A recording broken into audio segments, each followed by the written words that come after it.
ҳукумати мамлакат ҳадафҳои стратегии миллӣ эмомалӣ раҳмон раиси ҷумҳурии Тоҷикистон фармон додааст ки 5 солаи оянда солҳои рушди саноат дониста шаванд. Ба гуфтаи ӯ танҳо соли гузашта дар кишвар 256 ва дар 30 соли ахир беш аз 2000 корхонаи нави саноатӣ бунёд шудааст. намояндагони вазорати саноат ва технологияҳои нави Тоҷикистон мегӯянд, охири ҳафтаи гузашта дар як ҷаласаи хос таҳияи барномаи иҷрои ин фармон сар шудааст. аз ҷониби вазорат ҳоло нақшаи чорабиниҳо дар ин бобат омода шуда истодааст ва боварӣ комил дорам ки мо дар ин самт дар амалигардонии он дастури супоришҳое ки аз ҷониби роҳбарияти олии кишвар дар назди саноатчиён гузошта шудааст, мо бо сарбаландӣ албатта азодаи кор мебароем.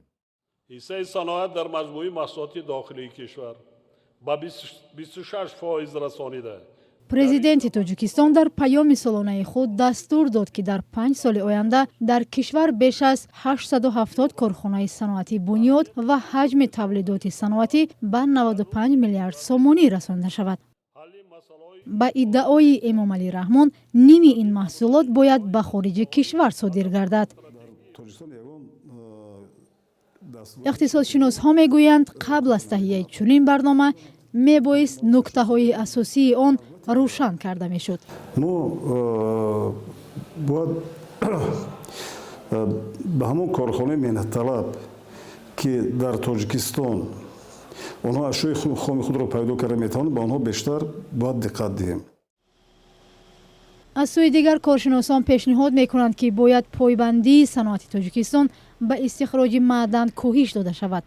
онҳо эълони 5 солаи рушди саноатро ба шакли кӯҳнаи пешбурди сиёсати замони шӯравӣ монанд мекунанд. агар мо технология аз нуқтаи назари инноватсионӣ пешрафтаро агар ворид кунему, на ин ки технологияи модернизатсиони муосирро агар ворид кунем, агар имконпазир аст, ҳамин гуфтаҳои раиси ҷумҳур имконпазир аст ки мо ба ҳадафҳои 5 солаи саноатӣ расем. бино ба иттилои вазорати саноат ва технологияҳои нав, соли гузашта саноат дар Тоҷикистон рушди 22.7% доштааст, ки нисбати як соли пеш 10% бештар мебошад.